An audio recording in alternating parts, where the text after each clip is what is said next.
다시. 자, 황망근의 행적을 추적할 수 있고요. 그 다음에 이제 두 번째는 독자의 호기심. 독자의 호기심을 유발할 수 있고요. 자, 그 다음에 세 번째. 여러분, 황망근이 실종되면 황망근은 부재한 상태거든요. 그러면 그 부재한 상태에서 여러분 황망근이 얼마나 이 마을에 큰 가치가 있었는지를 강조할 수 있게 해줘. 그래서 황망근의 부재에서 오는 존재의 가치를 강조한다.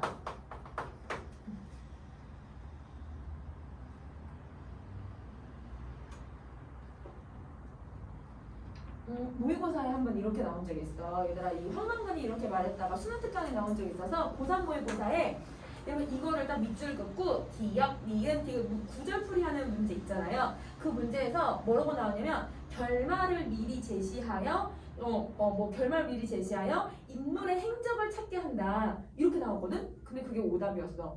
왜냐면 실종된 게 결말은 아니잖아.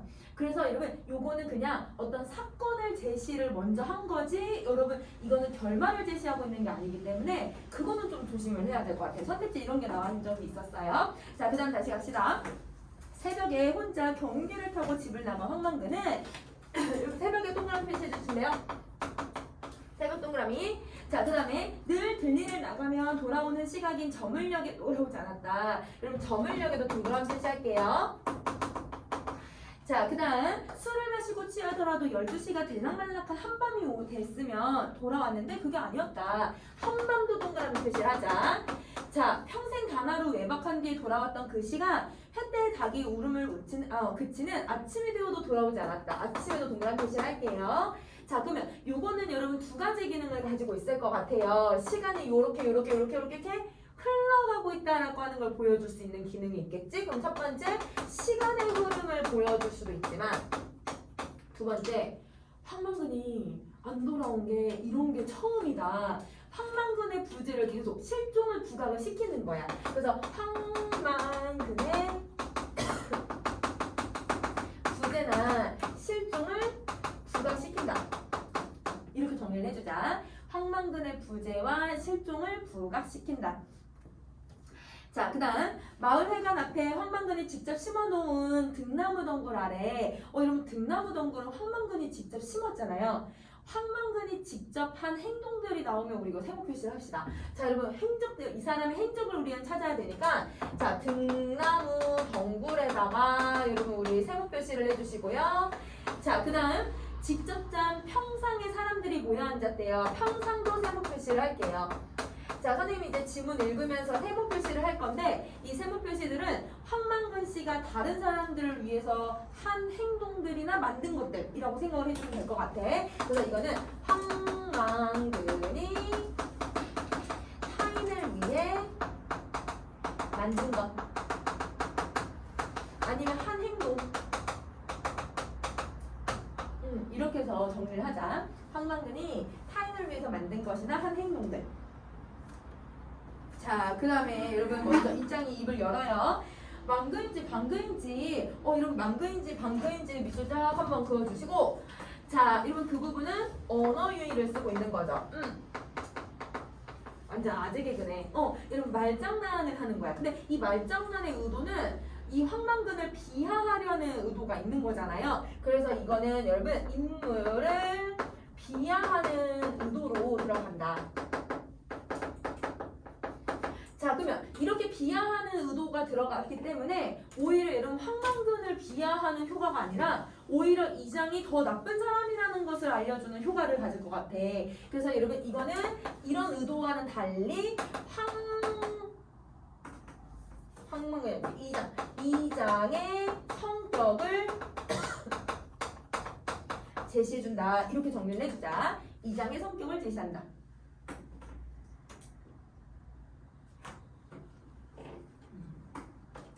자, 그 다음에 다시 할게요. 그 바보 자석 하나 때문에 소유물도 못하러 가고 이게 뭐라? 스무발이나 명이나 되는 소가 한꺼번에 바뀌는 게 중요한 게라 아니면 바보 자석 하나 때문에 어디 가서 술 처먹고 집에 안 오는 게 중요한가? 써그라. 그럼 여러분 지금 여기 말하는 뉘앙스를 보면요. 이 장은 어떤 성격이라는 것을 우리 알 수 있게 해주냐면 여러분 소하고 사람이 있으면 소가 더 중요하다고 생각을 해요. 그러면 여러분 이거는 황망근 씨를 엄청 무시하고 있다는 걸 알려주고 있고 그리고 자기 소가 더 중요하다고 생각을 하고 있기 때문에 아, 이 사람은 정말 이기적인 사람이구나. 이기적이고 자기만 알고 황망근 씨를 부정적으로 대하고 있구나. 그러면 이 장의 말을 통해서 이 장의 성격을 알 수 있잖아요. 그러면 이럴 때 우리는 이걸 무슨 제시 방법을 가지고 인물을 표시하고 있냐면 이거를 우리는 이제 간접적 제시를 가지고 인물을 드러낸다라고 생각해 주시면 돼요. 간접적 제시야. 간접적 제시. 인물을 대화를 통해서 보여주고 있으면 간접적 제시가 돼요. 자, 그 다음에 3번 갈게. 마을에서 연장자 축이 들고 가장 합식이 높아서 해마다 한 번씩 지내는 용왕제에서 축을 초하는 황제석 씨가 이어받았다. 그래도 진례했던 사람이 없어지만 표시 연후가 있는 게라 사람이 바늘이라 뭐래라 그냥 없어지는 게 어딨어. 암만 그래도 우리 동네 사람 아니라 방금 아니다. 망근이가 여기서 사는 동안 한 번도 밖에서 들어온 적이 없는데 말이라. 자, 그럼 여러분 황제석 씨는 어떻게 하고 있는 걸 알 수 있냐면 황제석 씨는 이 대화를 통해서 아, 되게 연민이 있는 사람이구나. 마을에서 그래도 황망근 씨를 좀 배려해주는 사람이구나 라고 우리는 알 수 있을 것 같아. 이것도 여러분 간접적 제시를 가지고 인물의 성격 알 수 있는 거네. 그래서 여기다 선생님 이제 간접적 제시라고 간접적만 쓸게요. 자, 이렇게 정리해 주시고 자, 그 다음 다시 하이지영 어르신, 가가 군대 간다 했을 때 여운지 토끼인지하고 밤새도록 싸우느라고 하루는 안 들어왔습니다. 자, 여러분 토끼인지에다가 여러분 우리 네모 표시 한번 해주시고 자, 여러분 토끼인은 여러분 사실 전문을 우리 여러분이 읽어보셨으니까 아니면 학교에서 했으니까 아실 거예요. 요거는 여러분 진짜 여러분 토끼라기보단 약간 여러분 우리 그 이상한 나라의 앨리스에 나오는 그 토끼처럼 살아있는 것처럼 얘기하고 말도 하는 토끼야. 그러니까 이게 비현실적인 요소가 들어가 있는 거지. 그리고 이 작품에서는 비현실적 요소가 이 토끼를 통해서 드러난다. 근데 여러분 이 비현실적 요소는 우리나라의 전통적인 작품들, 고전소설의 특징이기도 해요. 그래서 이게 여러분 고전소설의 특징을 이어받아서 글을 쓰고 있다. 이렇게 생각을 해주면 될 것 같아. 고전소설의 특징이 하나 들어가 있다. 자, 그 다음 다시 갈게. 자, 용왕제에서 집사역을 하는 황동수 씨가 우스갯처럼 말을 이었다. 자, 여러분 황동수 씨는 지금 어떻게 행동을 하고 있냐면 자, 다른 마을 사람들처럼 되게 이 황망근이 없어진 거를 중요하게 생각하지 않고 되게 하찮게 여기고 있어요. 그래서 여러분 황망근의 실종을 대수롭지 않게 여기죠.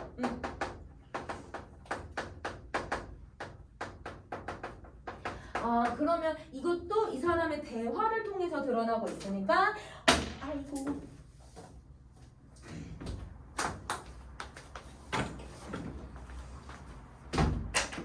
이것도 간접적 제시.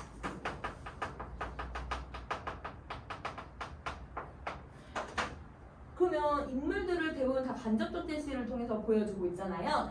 근데 이 사람들의 여러분 공통점을 좀 찾아보면 황제석 씨는 나중에 뒷부분에 가면 다시 나오겠지만 이 사람도 얘들아 사실은 완전 연민의 마음을 갖고 있는 것 같아 보이지는 않아도 그래서 전반적으로 이 사람들을 간접적 제시를 사용을 해서 마을 사람들하고 황망근 씨를 대조시키는 효과를 가져요. 그래서 요거랑 여러분 황망근 씨의 태도를 대조시킨다. 이렇게까지만 정리하고 나중에 뒤에 가서 다시 한번 정리 한번 해볼게. 이게 황망근 씨랑 대조되게 만든다.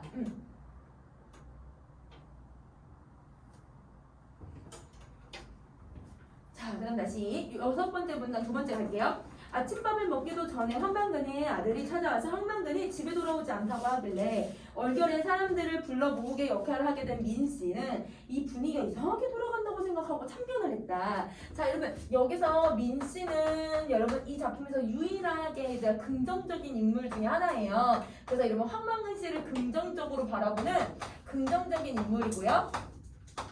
황망근 씨를 씨를 얘들아 어떻게 바라보고 있냐면 얘들아 그 외지인이잖아. 다른 이 마을 사람이 아니라 여러분 이 마을에 여러분 이제 온 얼마 안 온 여러분 외지인이잖아요. 그러니까 아주 객관적으로 황망근 씨를 관찰해요. 객관적으로 황망근을 서술하는 역할을 한다. 객관적으로 황망근을 서술하는 역할을 한다.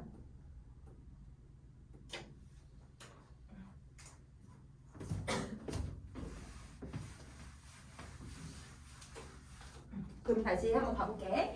어제 걸기대회 한다고 해서 간 사람들이 누구누구입니까? 황만근 씨하고 같이 간 사람은요. 걸기대회 한 사람은 본 사람은 없나요? 자리에 보인 대여섯 명의 황씨들은 여러분 이 마을에 황만근을 포함해서 사람들이 다 황씨인가 봐. 그러면 이 황씨들은 이라고 되어 있는 부분에서 여러분 이 마을은 집성촌에서 사람들이 살고 있구나라는 걸 알게 해줘요. 집성촌은 여러분 같은 성끼리 모여서 사는 사람들. 자, 그 다음 다시 가볼게. 자, 서로의 얼굴을 마주보더니 고개를 흔들었다. 사람이라고 몇 명이 되나? 군 전체 사람이 모두 모였다고는 하는데 100명이 될라 말라 하는데 방근이는 돼지고기 방근만 해서 그런지 안 보이는 카라게. 자, 그럼 여러분 다시 한번 밑줄 그어줘. 방근이는 돼지고기 방근만 하게. 여기다 밑줄 그어주시고 이것도 여러분 말장난이잖아요. 그래서 언어 유희에 해당해요. 언어 유희에 해당하고요. 자, 그럼 여러분 이렇게 아까도 언어 유희를 사용하고 이것도 언어 유희를 사용하잖아요. 그러면 여러분 얘는 뭘 하고 있냐면 웃음을 유발하는 해악성을 드러낸다라고 생각하시면 돼요. 그래서 얘가 해악성이야. 그러면 해악성 같은 경우는 우리 이렇게 봐줘야겠다. 어떻게 봐야 되냐면 얘는 고전소설이 가지고 있는 특징 두 번째가 되는 거지. 그래서 이게 고전소설의 특징 중에 하나다. 이렇게 정리를 해줄게. 고전소설의 특징 하나.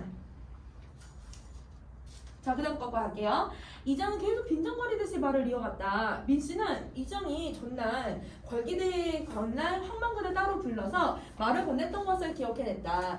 그제 밤에 내일 걸기대회 한다고 사람들 모여있을 때 이장님이 황만근 씨한테 뭐라고 하셨죠? 모임이 끝난 뒤에 이정은 민씨를 흘기듯 노려보았다. 그럼 자, 10번째 여러분 민씨가 어떤 뉘앙스로 얘기를 했을 거냐면 무슨 얘기 하셨어요? 뭘 얘기하신 거예요? 의심하듯이 얘기를 아마 했겠지. 그러면 10번째 여러분 이 민씨가 아마 의심하듯이 이야기를 하니까 그래서 여러분 지금 12번째 이 이장이 흘기듯이 보는 이유는 얘들아 당연히 불쾌한 느낌을 받는 거죠. 이장의 불쾌함을 느낄 거예요. 그래서 여러분 인물들의 정서도 여러분이 찾아내실 수 있으면 좋을 것 같아요. 자, 왜? 농민 보고 농민 걸기대회에 꼭 나오라 했는데 그게 뭐가 잘못됐나? 민씨는 자기도 모르게 따지는 어조가 되었다. 자, 여러분 14번째. 여기서 왜 민씨가 따지는 어조가 됐을까? 이장이 얘들아 그냥 순수히 내가 황만근한테 같이 가달라고 했어.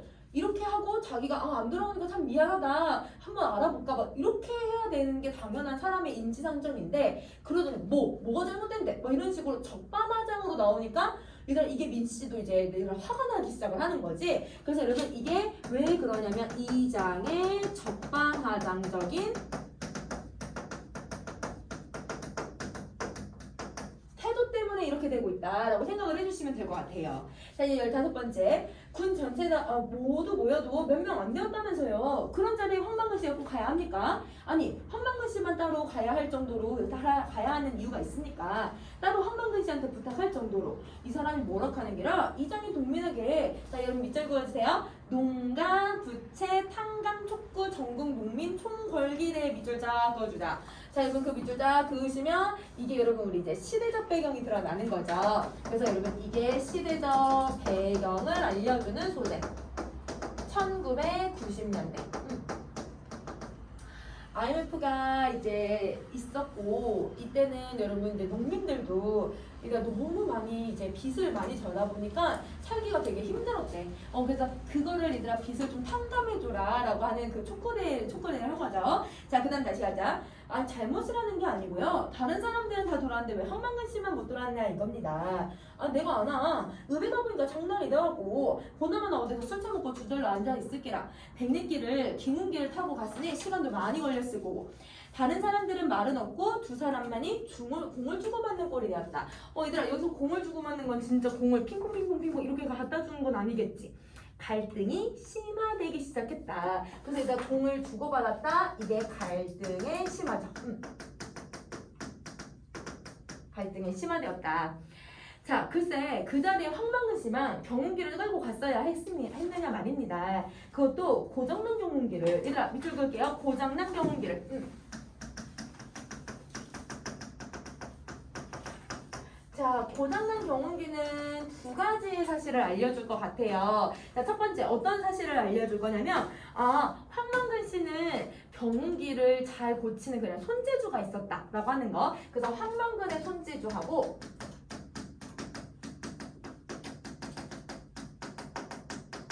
그 다음 두 번째 황만근이 고장난 경운기를 타고 갔다고? 근데 집에 안 들어왔다고? 황만근 혹시 무슨 일 생긴 거 아니야? 라고 해서 비극적인 결말을 암시하는 효과를 갖죠. 그래서 얘는 비극적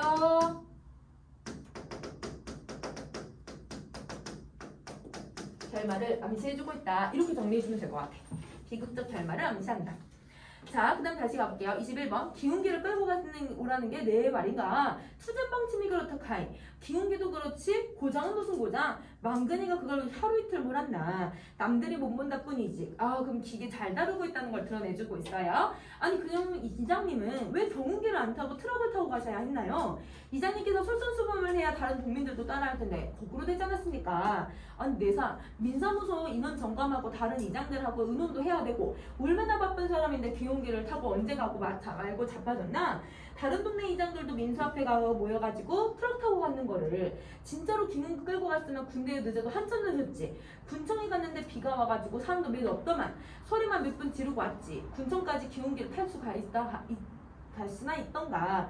국도로 차들이 미치겠니 맨크로 쌩쌩다니는데 받치면 우회라고. 얘들아 자기는 죽을까봐 경운기 안 타고 가고 황만근 씨는 그러면 경운기 타고 가다가 차에 치여도 된다는 뜻인가? 근데 여러분 이거는 자기 완전 이기적인 사람이라는 걸 드러내주죠. 자 그러면 23번에서 그러면 이장이 말하는 걸 좀 정리를 해보면 이런 걸 알 수 있을 것 같아. 이장이 지금 말하는 방식을 통해서 이장은 자신은 편하고 돋보이는 일만 하고 자신은 편하고 돋보이는 일만 하고 그 다음에 다른 사람들한테는 무시하는 사람들에게는 고된 일만 시켜요. 무시하는 사람에겐 고된 일을 시킨다. 그래서 정말 이기적인 사람이구나 라고 하는 성격을 보여줄 수 있는 거지. 그럼 여러분 이런 성격들을 다 간접적 제시라고 생각을 해주시면 될 것 같아요. 그래서 간접적 제시를 계속 작품에서 쓰고 있다. 이렇게 정리를 해줄게.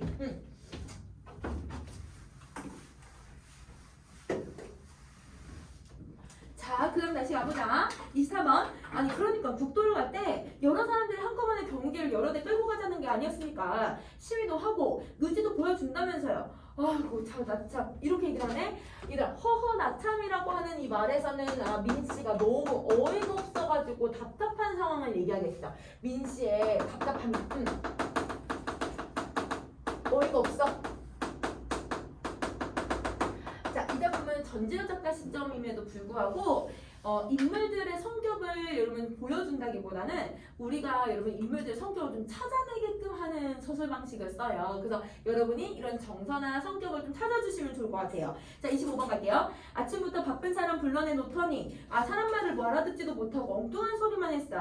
아니 누구 만들어 반동가리가 났나. 그럼 여기서 누구는 누구를 지칭하고 있냐면 황만근을 지칭할 거고 여기서 반동가리는 그러면 여러분은 누구를 지칭하고 있냐면 민씨를 비유하고 있는 거겠지. 그러면 여러분 이거는 이 표현은 황만근도 비하하고 민씨도 얘들아 비하하는 표현이 되는 거죠. 그래서 요거는 황만근과 민씨를 비하하는 표현이 된다. 이렇게 생각을 해주시면 돼요. 기어이 민씨는 버럭 소리를 지르고 말았다. 아니 반편은 도대체 누가 반편입니까? 이자민이 지주단위 하는 사람들이 모여가지고 방침을 정했으면 그대로 해야지. 양복 입고 자가용 타고 간 사람은 오고 방침대로 경운기 타고 간 사람은 오지도 않고 이게 도대체 무슨 경우냐고요. 자 그러면 여러분 이렇게 생각하시면 돼요.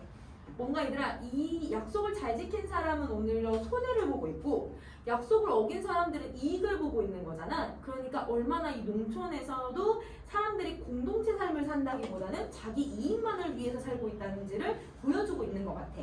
자 그럼 이제 28번 갈게요. 마을에서 젊은 축에 드는 45살 황영석은 자 여러분 45살 젊은 축에 드는 45살에다 밑줄자 그어주실래요? 젊은 축에 드는 45살 근데 이게 농촌이 이들 45살이 제일 젊대요. 그러면 이거는 농촌이 고령화가 되고 있다는 걸 보여주죠. 그럼 이게 농촌 현실의 문제점을 드러내주는데 그 문제점이 바로 고령화. 농촌 현실의 문제점 중에 고령화에 대해서 얘기를 하고 있다. 자 다시 할게요. 황영석은 황만근이 벽돌을 짓고 구덩이를 파서 지은 마을 회관 변소에서 얘들아 마을 회관 변소 세모표시 해줘야겠다. 황만근이 만들었잖아. 우리 선생님은 황만근이 만든 거 다 세모표시 하기로 했었지? 자 여러분 세모표시 해주시고요. 자, 그 분뇨를 퍼내면서 황만근의 부재를 알게 되었다. 만근이 자성만 있었으면 내가 돈을 100만 원을 준다 해도 이런 일 안 했을 텐데. 아유 이 망할 놈의 똥냄새. 열이 여러 명이 쌓아서 그런지 독하기도 하네. 이게 곡석이한테 독이 될지 약이 될지도 모르겠구만. 황만근이 있었으면 군말 없이 했을 리다. 늘 그렇듯 벙글벙글 웃으면서. 자 그럼 보세요. 여러분 29번에서 여러분 29번에서 황영석의 대화하고 그 다음에 30번에서 황만근의 표정을 한번 비교를 해줘. 자, 황영석은 이거 내가 황만근만 있었으면 이러면서 얘가 짜증을 내고 있고 황만근은 어떻게 하고 있어? 벙글벙글 웃으면서 일을 했을 거래요. 그러면 여러분 이 사람하고 이 사람의 행동이 어떻게 돼요? 대조돼 보이죠? 그래서 여러분 이게 대조돼서 나타나고 있고요. 자, 그 다음 망근이 있었으면 저 걸음 우리 밭으로 올 낀데 망근이 도대체 어디 갔노? 마을회관 옆에 조그만 밭에 채소를 심어먹는 여신노인도 황만근의 부재를 알게 되었다. 황만근은 마을 공통의 분뇨를 자기가 판 마을 공통의 분뇨장으로 또 가져가서 충분히 익힌 뒤에 공평하게 나눠주었다. 얘들아 공평이라고 하는 단어에다 밑줄 그어줄게. 자, 황영석처럼 제가 컸다고 바로 제 밭에 가서 풀이지는 않았다. 이러면 바로 제 밭에 가져다. 여기다 밑줄 그을게요. 그러면 여러분 선생님 공평에다 밑줄 그었고 제 밭에 가져갔다라고 하는 부분 밑줄 그었잖아요. 그것도 여러분 이렇게 표시하시면 황영석하고 황만근의 행동을 대조해서 보여줄 수 있을 것 같아. 대조해서 보여준다. 자, 그 다음 다시. 자, 그 다음 특히 여신노인에게 일찍 남편을 잃고 혼잣몸이 된 노인들에게는 알고 그러는지 모르고 그러는지는 더 자주 걸음을 가져다 주었다. 만근이한테 물어보자. 아이들은 속꿉장난을 하다가도 황만근의 부재를 알게 되었다. 공평무사한 게 황만근의 평생의 처사였고 그에게 판단 능력이 없어 보이지만 시비를 물으러 가면 항상 옳고 그름을 얘기를 해줬다. 그래서 공평무사한 자연의 입법에 대해 깨우치고 분쟁은 공식이 되었다. 또는 물어보자마자 한 명약관한, 얘들아 명약관은 불보듯 뻔하다 라는 뜻이에요. 불보듯 뻔한 일을 두고도 황만근을 들매었다. 만근이도 할기다. 또한 동네에서 오래도록 내려오는 노래 구태여 제목을 붙이자면 황만근가를 자기도 모르게 중얼거리게 되면서 사람들은 황만근의 부재를 알게 되었다. 자, 여러분 선생님 지금 28번부터 지금 여기까지 읽었는데요. 여기서 우리 내용을 조금 정리 한번 해봅시다. 여러분 사람들이 마을 사람들이 황만근의 부재를 알게 되는 계기를 여러분 어떤 표현법을 사용을 했냐면 여러분 이 계기를 보여주기 위해서 첫 번째 표현법은 열거, 나열을 해서 4개나 보여줬고요. 그 다음에 혹은 대조에서도 보여줬고요. 그죠? 이런 표현법을 썼고요. 자, 그 다음에 어떻게 알게 됐는지에 대한 계기를 한번 정리해보면 첫 번째는 여러분 분뇨를 퍼내는 과정에서 알게 되었어. 그러니까 더러운 일을 남들이 다 꺼리는 일을 할 때 여러분 이걸 알게 된 거네요. 자 그리고 두 번째 걸음이 공평하게 나눠지지 않을 때 여러분 알게 되었어요.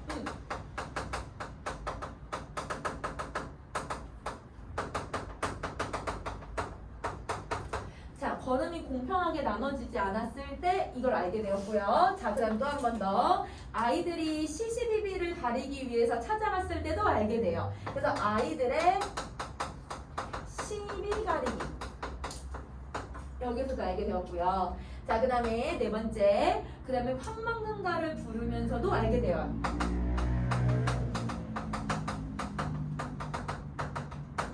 황망근가 부르기. 자, 그러면 여기서 여러분 이런 계기들에서 우리는 어떤 공통점을 찾을 수가 있냐면요. 어떤 공통점을 찾을 수 있냐면 황망근 정말 착하다. 황망근은 공평한 사람이구나. 그리고 남을 위할 줄 아는 사람이구나라고 하는 걸 찾아낼 수 있을 것 같아. 그래서 공통점은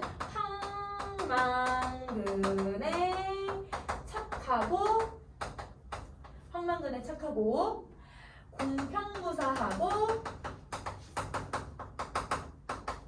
공평무사하고 그 다음에 여러분 굳은 일을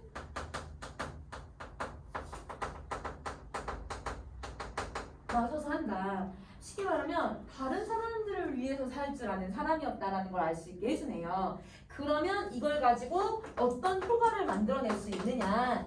이 사람의 얘들아 부재를 통해서 어떤 효과를 얻어낼 수 있냐면 마을 사람들과 대조한다는 거.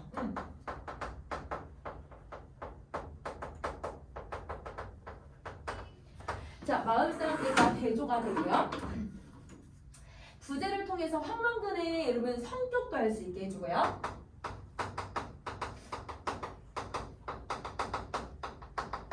자, 황망근의 성격만 알 수 있는 게 아니라 황망근의 부재를 통해 황망근의 가치도 알 수 있게 해주는 것 같아. 그래서 여러분 황망근의 가치까지. 그러면 여러분 이 부재를 통해서 알게 되는 개념들을 정리를 이렇게 해주시면 될 것 같아요.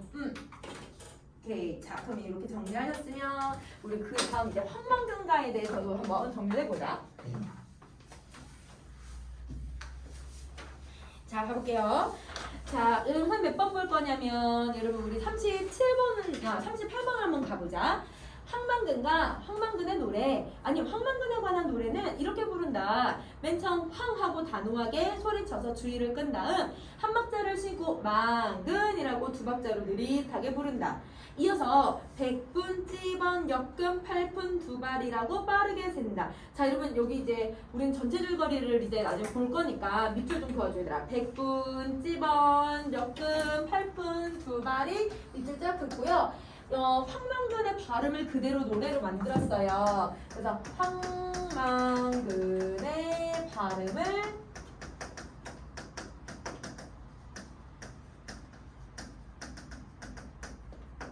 그대로 노래로 표현을 하고 있다. 그럼 여기에서도 여러분 제대로 발음을 못하네 이런 생각이 드니까 해악성, 웃음을 유발시킬 수 있고요. 해악성 만들 수 있고요. 근데 여러분 이 노래는 여러분 백분이라고 하는 발음을 하기 위해서 여러분 이 사람이 어떤 행동을 했는지가 나오고요. 그 다음에 찌번이라고 하는 발음을 얘들아 왜 유명해졌는지 그 사람의 행적에 대해서 얘기도 해줄 거고 그 다음에 여러분 10번 얘들아 그 다음에 역근이라고 하는 발음과 관련된 일화가 있어. 그럼 여러분 그 다음부터는 계속 이거와 관련된 여러 일화를 통해 황망근의 여러분 삶의 행적을 보여주는 거야. 그래서 여러분 발음과 관련된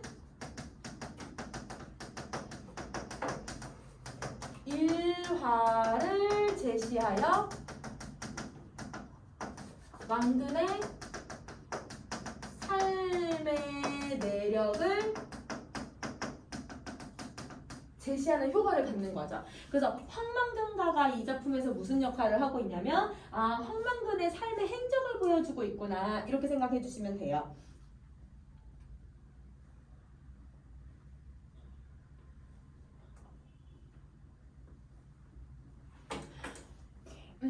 그러면 여기까지 정리 다 하셨으면 그럼 중간에는 이제 얘네들이 어떻게 살고 있는지에 대한 그냥 정보만 제시되어 있는 부분이니까 넘어가고 이러면 거기 이제 여러분 교과서에서 지금 지문에서 이렇게 잘 나가죠.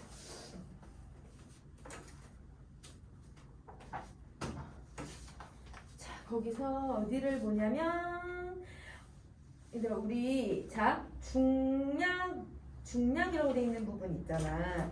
있니? 여러분 6조에 있니? 거기 중량에서 하나, 둘, 셋, 넷, 다섯, 여섯, 일곱. 여러분 7번째 줄로 올라오실래요? 그럼 중량부터 시작해야 돼. 중량에서부터 7번째 줄이야. 그러면 아마 얘들아 망근산이라고 되어 있는 부분이 있을 거예요. 있어요? 자 그럼 그 망근산을 보세요.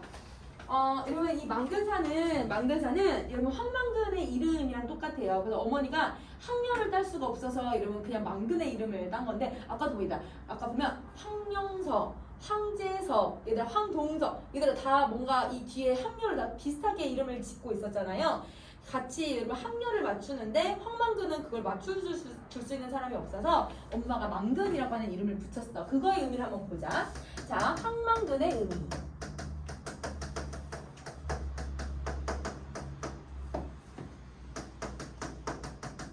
이걸 정리 한번 해보자. 자, 여러분 이 산은요 이렇게 산이 둘러싸여 있어서 여러분 여기 이제 마을들이 이렇게 사람들이 집을 짓고 이렇게 생활을 하는데 여러분 여기에 물이 이렇게 가둬놓는 역할을 여러분 이 산이 하고 있대요. 그래서 여러분 산에서 이제 물이 흐르는 역할도 하고 물을 가둬놓는 역할을 이 산이 하고 있어서 우리는 이거 살아가려면 물이 무조건 필요하잖아요. 그래서 이 마을에서는 이 산이 없으면 물이 없는 거야. 그래서 물이 되게 중요한 역할을 하고 있기 때문에 망근산이 얘들아 이 마을 사람들에게는 어떤 역할을 하고 있냐면요.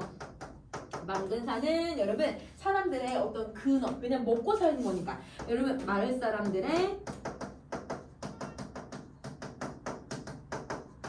근원적인 역할을 하고 있다. 그런데 여러분 우리 황망근 씨는 어떤 역할을 하고 있을 거냐면 자 황망근이 없어지니까 얘들아 마을 사람들이 황망근이 해줬던 일들을 해주는 사람들이 없는 거야. 아 그러면 여러분 마을 사람들을 위해서 배려하는 사람들이었구나. 그래서 얘는 황망근이 마을을 위해 많은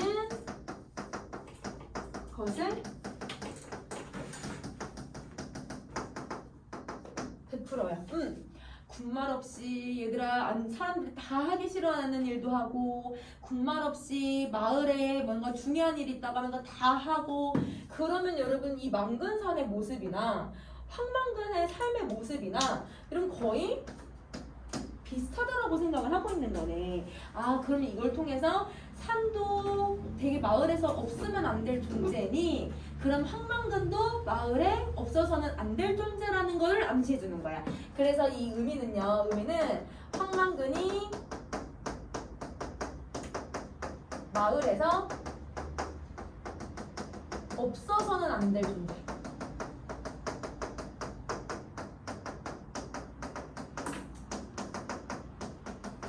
이걸 드러내준다. 이렇게 생각하시면 돼요. 황망근이 마을에서는 없어서는 안 될 존재다.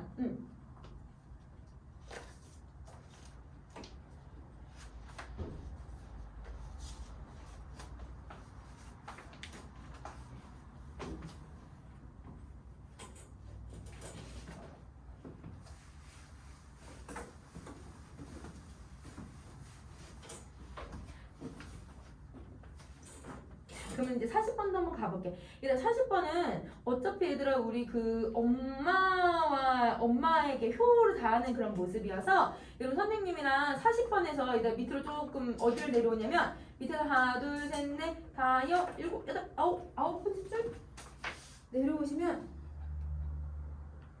40번에서 40번부터 시작할게요. 하나, 둘, 셋. 그러면 얘들아 7쪽에 여러분 하나, 둘, 셋, 넷, 다 6번째 줄 오시면 아마 포정이라고 하는 단어가 있을 거예요. 있어요? 자, 여러분 포정은 여러분 이제 동물들의 이제 살이나 아니면 여러분 이제 동물들을 이제 죽이는 그런 일들을 하는 건데 포정의 업에다가 세모 표시를 하자. 마을에서 이걸 해줄 수 있는 사람은 황망근 씨밖에 없대.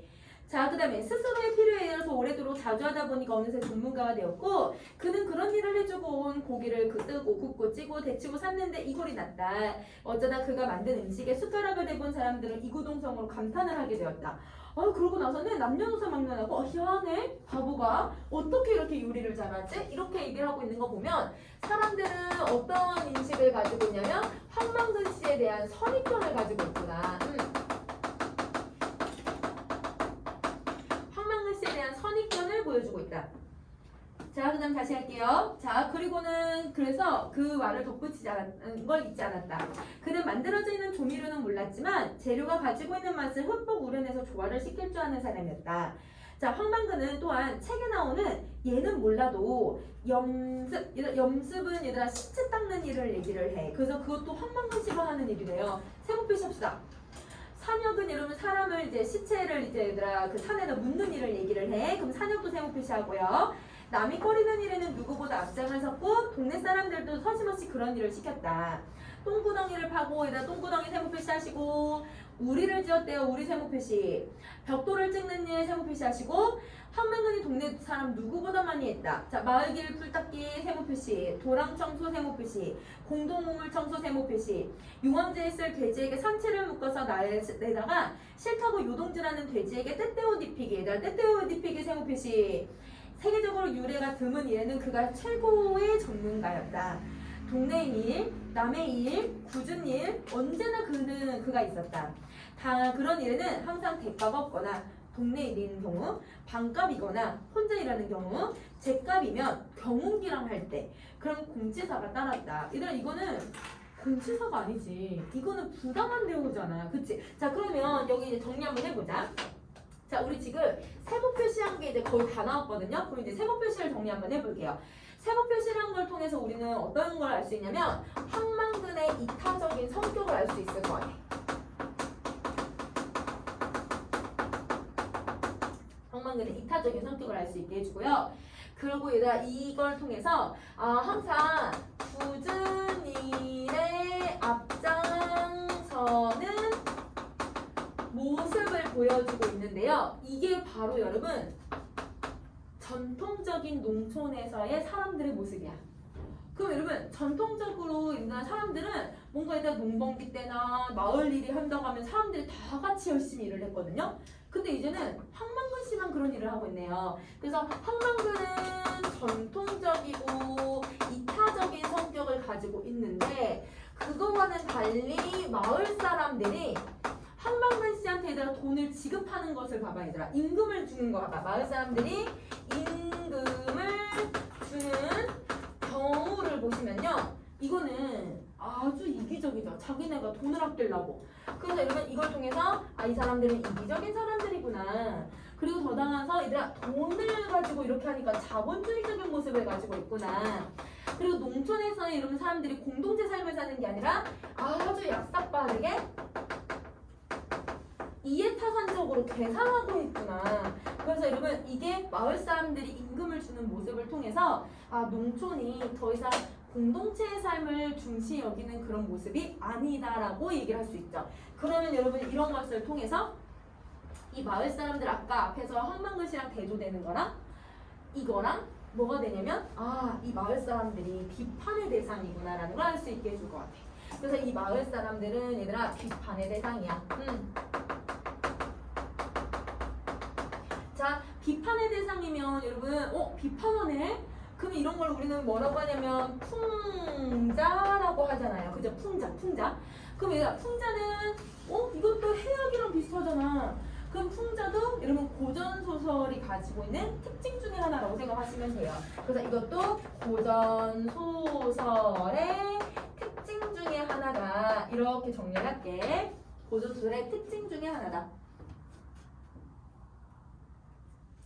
오케이. 자, 그러면 여기 정리 다 하셨으면 자, 이제 42번을 갑시다. 자, 42번. 하구나. 너는 우리 동네 아이고 어디 인정 없는 대처 읍내라도 갔으면 진작 굶어 죽어도 죽었을 거다. 암만 바보라도 고마워할 줄 알아야 사람이다. 아나 어른이나 너한테는 다 고마운 사람인 게 상 찡그리지 말고 인사 잘하고 다니라. 아이? 여러분 황망근은 황재석 씨의 이런 긴 사설을 들을 때조차 번글거렸대요. 근데 여러분 자 황재석 씨가 아까 사람들 다 같이 모여있을 때 뭐라고 얘기했는지 혹시 기억나니? 방근이 아니다, 방근이 아니다. 망근이 어디 가서 뭔가 위험에 빠질 수도 있다. 막면서 얘들아 사람 이렇게 걱정하는 말투를 썼거든요. 근데 여기서는 얘들아 뭐라고 불러? 방근아 이렇게 부른다? 둘이 있을 때. 그럼 여러분 이 모습을 통해서 황재석 씨도 여러분 지금 황망근을 무시하고 있구나. 너 어디 가서 먹고 살지 못해. 우리나 너 이렇게 챙겨주는 거야. 이렇게 생색을 내고 있는 거잖아요.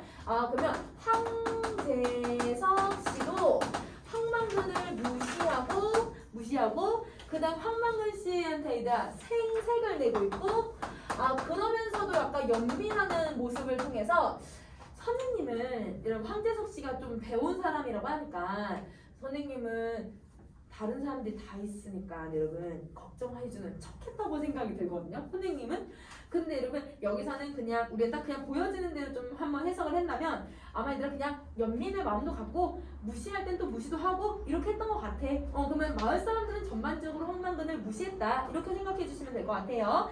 자 그 다음에 여러분 44번은 황망근 씨가 손세조가 좋았던 걸 얘기하고 있는 거라서 그거는 선생님이랑 좀 넘어가고 여러분 우리 중력 부분 줄거리로 한번 가봅시다. 자 중력 부분 줄거리 갈게요. 자 그러던 어느 날 농가 부채 해결 일단 농가 부채 해결을 촉구하는 농민 걸기대회가 열렸대. 이게 아까 시대적 배경을 나타내주는 말이었지. 마을 사람들은 도청까지 경운기를 타고 가서 농민들의 결의를 보여주자고 약속했다. 황망근은 걸기대회 전날 밤에 민씨와 술을 마시면서 욕심 없이 정직하게 농사를 짓겠다는 소신을 드러내고는 다음날 홀로 경운기를 타고 걸기대회가 열리는 도청으로 출발한 뒤로 소식이 끊겨 버렸다. 자 그럼 이제 여러분 이제 마지막 결말 부분 좀 볼 건데요. 우리 잠깐 쉬는 시간 하고 이거 뒤에서 조금 더 한번 이어서 보자.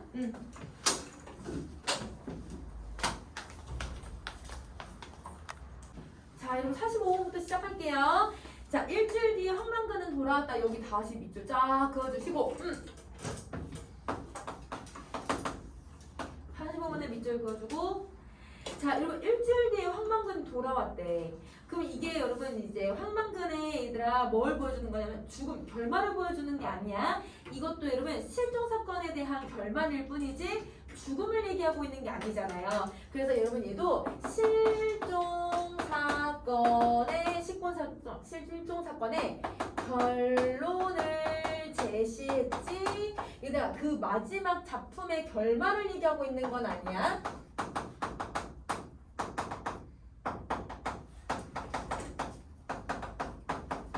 결말을 제시하거나 죽음을 제시하고 있는 건 아니다. 그래서 실종 사건의 결론을 제시를 또 먼저 해버렸어. 그러면 여러분 요거는 어떤 효과를 갖냐면 맨 앞에 시작하는 부분하고 이 부분하고 대응이 되게 만드는 거죠. 그래서 글 첫 부분과 대응이 되게 만들어 버린다. 근데 여러분 여기서도 황망근이 돌아왔네? 그럼 어떻게 돌아왔지? 근데 왜 일주일 뒤에 돌아왔을까? 독자의 궁금증을 계속 유발을 시켜요. 그래서 여러분 이 부분에서도 독자의 궁금증을 계속 유발을 시킨다. 이렇게 정리를 해줄게. 자 그 다음 다시 그의 아들이 그를 안고 돌아왔다. 한 항아리밖에 안 되는 그의 뼈를 담고 돌아왔다. 여기서가 바로 죽음을 드러내주는 거야. 그럼 그 전까지는 이런 기능을 갖고 있어요. 자 경운기도 돌아왔다. 수레는 떼어내고 머리 부분만 트럭에 실려서 돌아왔다. 황망근이 아니면 그 누구도 작동시킬 수 없는 그 머리가 바보처럼 주인을 태우지 않고 돌아왔다. 자 여러분 지금 여기서 경운기의 머리를 어떻게 표현을 하고 있냐면 경운기를 계속 의인화를 시켜. 자 경운기가 꼭 살아있는 것처럼 표현을 시키는데요. 어떤 효과를 얻을 수가 있냐면 경운기를 의인화시켜서 황망근은 이 경운기를 위해서 죽었는데 이 경운기는 얘는 태우지 못하고 돌아왔으니까 그 비극성을 더 심화시키는 역할을 한다. 그래서 여러분 이 작품의 비극성을 심화시키기 위해서 의인화를 시키고 있다 라고 생각해 주시면 돼요.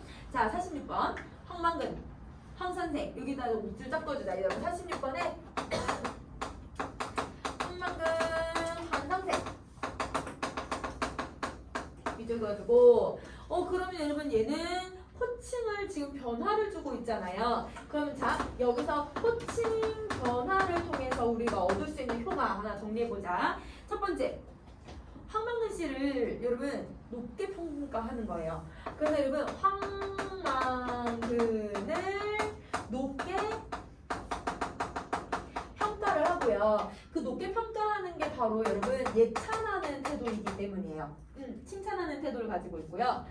자, 근데 그게 아니라 여러분 우리 이제 누군가 이제 돌아가시면 그 돌아가시는 그 관 위에 어떤 천 같은 걸 하나 덮는데요. 그걸 덮을 때 원래는 이제 그 사람의 관직명을 썼었어요.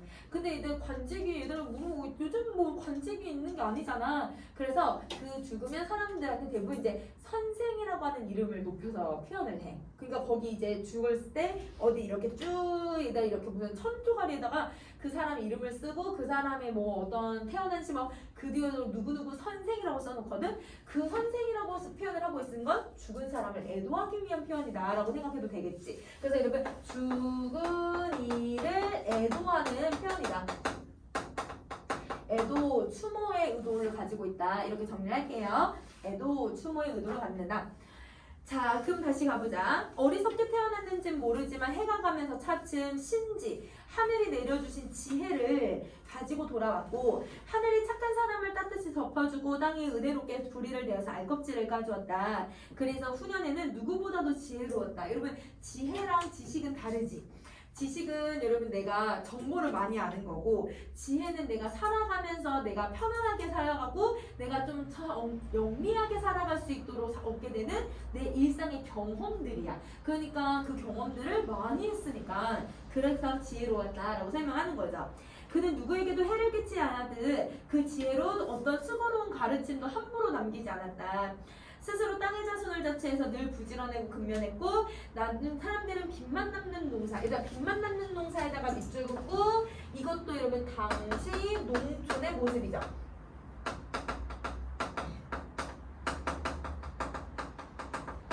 빚만 남는 농사 밑줄 긋고 당시에 여러분 농촌의 문제점에 하나 해당한다.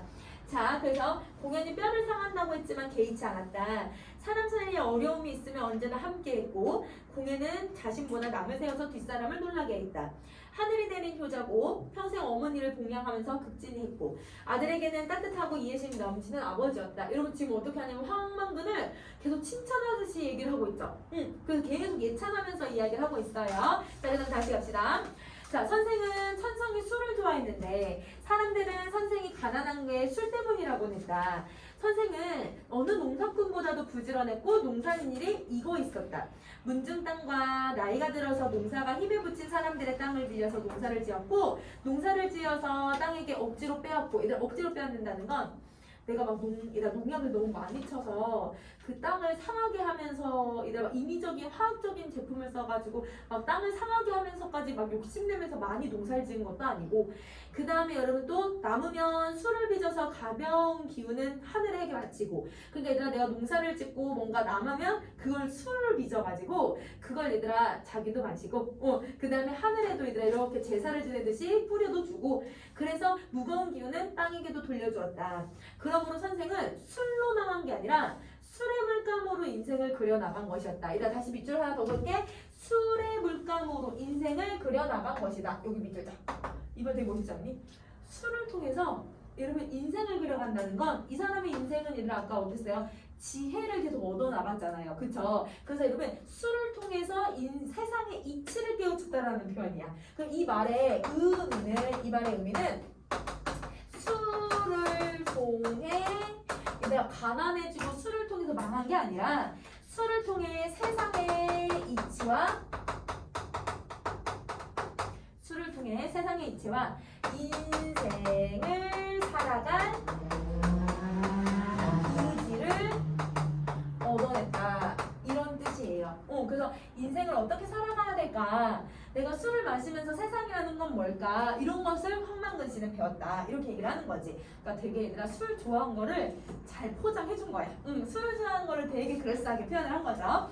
선생이 마시는 막걸리는 밥이면서 사직에 신에게 바치는 헌주였고, 힘의 원천이었고, 낙천적인 성격의 근본은 바로 이 술에서 나타났다. 이렇게 얘기를 하고 있는 거예요. 자, 48번. 전일에 선생은 경운기를 끌고 면소재지로 갔지만 경운기를 타고 온 사람이 없어서 같이 갈 사람을 만나지 못했다. 여러분 이제 48번부터는 뭘 제시하고 있는 거냐면 황망근이 왜 죽었는지에 대한 이유를 제시를 해줄 거야. 그러면 이 48번부터는 황망근의 죽음에 대한 원인을 제시해요. 그러면 우리 아까 여러분 1번하고 그 다음에 45번에서 여러분 그냥 결론만 제시를 했었잖아요. 그런 결론들을 제시했을 때 계속 독자들은 궁금하잖아. 왜? 왜 죽었지? 왜 실종됐지? 그거에 대한 궁금증을 바로 48번에서부터 해소해준다고 생각하시면 돼요. 자, 그럼 갑시다. 자, 그래서 선생은 다시 경운기를 끌고 백리길을 달려서 약속 장소인 군청까지 갔고 가는 동안 선생은 여러 번 차에 부딪힐 뻔했다. 마른 봄바람에 섞인 먼지, 얘들아 황사야? 황사가 계속 눈을 괴롭혔고 눈을 나름 추웠고 흐렸다. 이윽고 비가 내렸고 그리고 경운기는 비를 피할 만한 덮개가 없어서 선생은 뼛속까지 젖어드는 추위에서 몸을 떨었다. 선생이 군청 앞에 갔을 때 이미 대회는 끝나고 아무도 없었다. 어머니 가져다줄 생선을 사고 몸을 녹인 선생은 날이 어두워 오는 줄도 모르고 경운기에 올라서 집을 향했다. 경운기는 빠르게 달리는 차량의 주의를 끌 만한 표지가 없어서 선생은 몇 번이나 사고를 당할 뻔했다. 그때마다 멈추었다가 다시 출발하는 바람에 시간은 점점 늦어졌다. 어두워지면서 경운기는 길 옆에 논으로 떨어졌고 수레는 불허였다. 결국 선생은 그날 밤으로 집에 돌아갈 수 없다는 걸 알았다. 선생은 경운기에 실려있는 땅의 젖에 취해서 경운기 옆에 앉아 경운기를 지켰다. 그럼 얘들아 죽음의 원인은요? 경운기를 지키다가 얼어 죽은 거네요. 그럼 여러분 이 사람의 죽음은 경운기를 지키다.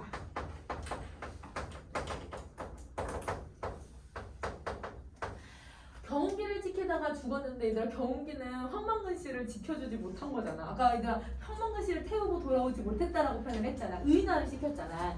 그 의인화가 오히려 황망근 씨의 이런 태도랑 비교가 되니까 더 얘들아 황망근 씨의 죽음을 비극적으로 표현을 할 수가 있는 거죠.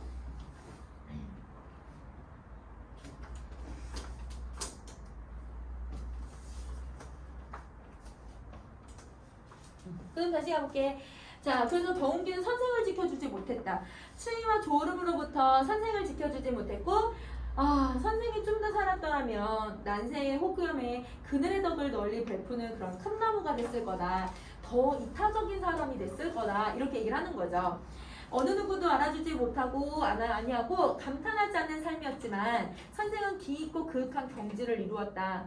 봐라, 남의 비웃음을 받으면서 살면서도 비루하지 아니하고 홀로 할 바를 이루어서 초지를 일관하니 어찌 사람이 된 사람이 아니라고 할 수 있겠는가. 그럼 자 여기서 여러분 뭐라 그래 봐라라고 해서 명령을 하고 있잖아요. 그럼 여기서 여러분 명령형 어미하고 그 다음 그 뒤에 여러분 아닐수 할 수 있겠는가 일으켜 세운 사람이 아니랴라고 해서 여러분 질문의 방식을 사용을 하잖아요. 그러면 여러분 이렇지 않겠는가 사실 답이 정해진 거니까 서리법을 쓰면서 서리법을 쓰고 명령형 어미를 쓰면서 여러분 우리는 두 가지 효과를 얻을 수 있을 것 같아요. 황망근 씨 너무 대단하다. 황망근에 대한 예찬.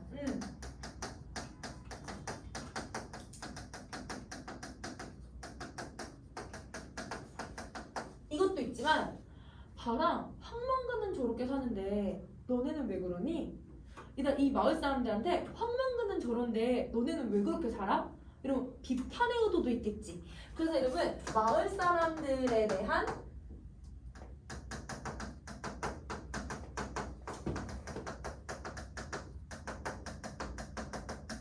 비판의 의도도 있다. 혹은 마을 사람뿐만 아니라 이 사회를 살아가는 여러분 이 이기적인 존재들에게 이렇게 얘기하고 있다라고 생각해주면 될 것 같아.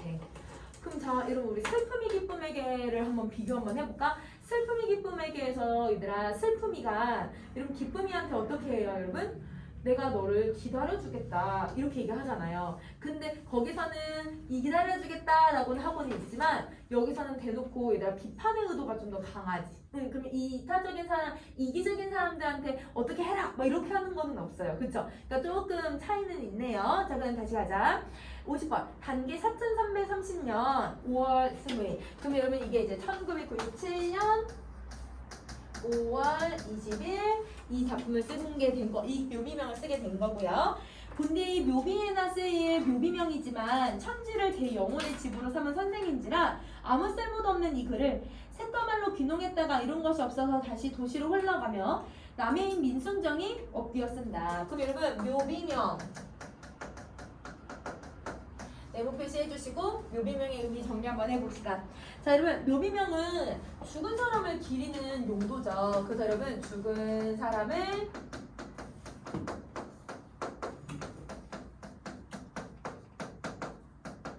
기리기 위한 의도고요. 죽은 사람을 기리기 위한 의도가 되는 거고.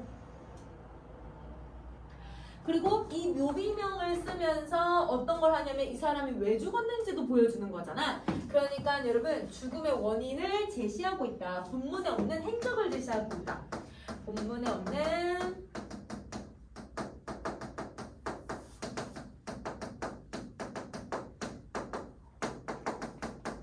행적을 제시하고 있고요.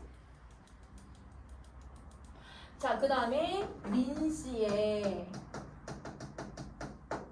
평가. 황망근에 대한 평가를 우리는 이 부분에서 할 수 있을 것 같아.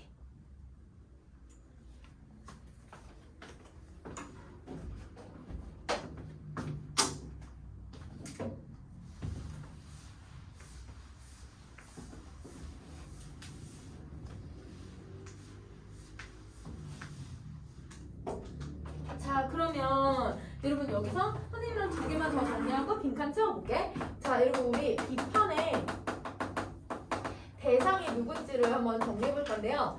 첫 번째, 이 작품에서 비판의 대상은 두 대상이에요. 농촌이 너무 어려운 현실. 농촌의 현실.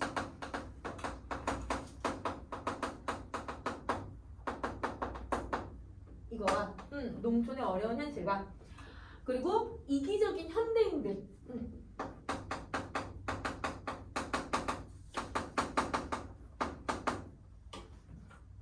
이렇게 해서 정리해 주시면 될 것 같고, 자, 그 다음에 이 작품의 구성도 한번 살펴볼게요. 이 작품은 어떤 구성을 가지고 있냐면 황망근의 일생을 다루고 있어서 여러분 얘를 우리는 이제 전의 방식을 사용한다. 위인전, 뭐 전기문 이런 식으로 전의 방식을 사용을 하고 있는데요. 전의 방식은 이미 얘들아 뭐 신라시대 때부터 쭉 오랫동안 해왔던 애들이야. 그런데 여기서는 이제 우리 고려시대 때 가전체라고 하는 애가 있는데 걔한테 영향을 좀 많이 받았다고 생각해 주시면 돼요. 그래서 고려시대 때 우리나라에서는 가전체 문학이 있었는데 거기에서 영향을 받았다고 생각을 해주시면 되고, 고려시대의 가전체 소설에서 영향을 받았고, 맨 처음에 뭐가 나오냐면요, 집안 내력에 대해서 얘기를 해요. 할머니 누구고 할아버지는 누구고 가게도 그린다고 하잖아 얘들아. 가게에 대해서 얘기를 해주고, 그 다음에 행적에 대해서 이야기를 해요. 행적은 인물의 행적, 주인공의 행적. 그리고 서술자가 논평을 해요. 그런데 이 작품 같은 경우는 여러분 집안 내력이 뭐 아버지가 이제 전쟁 나가서 유복자로 태어났다 이거 하나밖에 나와 있지는 않아서 가게는 거의 없고 인물의 행적과 논평만 여기 이 작품에 들어가 있어. 황망근의 행적과 그 다음에 여러분 논평은 민씨의 묘비명을 통해서 드러나고 있는 거죠. 자, 그러면 이 전해 방식을 왜 쓰냐? 전해 방식은 교훈을 전달하려고 써요.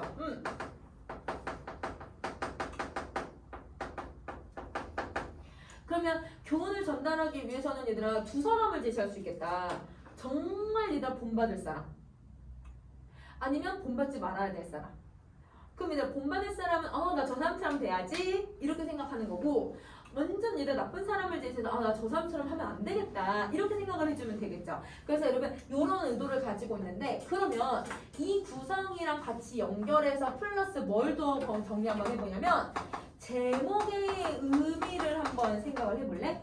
자, 우리 지금 교과서에 나와 있는, 네가 전문 말고 교과서에 나와 있는 부분에서 황망근 씨가 얘기하는 부분이 나와요? 황망근 씨가 말하는 부분 한 번도 안 나와요. 근데 제목이 뭐냐면 황망근은 이렇게 말했다야. 그러면 황망근은 이렇게 말했다가 제목이면 그러면 뭘 말했는지를 보여줘야 되잖아. 근데 말한 게 하나도 없어. 그럼 여기서 말하는 이렇게가 뭘까? 이걸 생각해봐야 되지 않을까? 그럼 여러분 이렇게라는 건 여러분 진짜 이 사람의 말이라기보다는 그치 이 사람의 행적이지 행적. 이 사람이 살아온 내력을 좀 봐라. 이 사람이 이렇게 살아왔는데 너희들도 이렇게 살아야 되지 않겠니? 라고 해서 여러분 한방근의 삶의 내력을 여러분이 봐줬으면 하는 바람에서 제목에다 이렇게 사용하고 있는 거예요. 그래서 제목은 얘가 궁금증을 유발시켜서 이렇게 삶의 내역들 봐라 이렇게 얘기하고 있는 내용이다 라고 정리해 주시면 돼요. 자 그러면 우리 다음 페이지로 가서 그러면 우리 이제 빈칸 한번 채워볼까요? 자 갈게요. 자 여러분 고전문학의 요소가 계승이 되고 있는데 그게 누구냐면 첫 번째 금방 찾았던 전이야 전. 그러면 고전소설의 영향을 받은 게 첫 번째 전의 영식.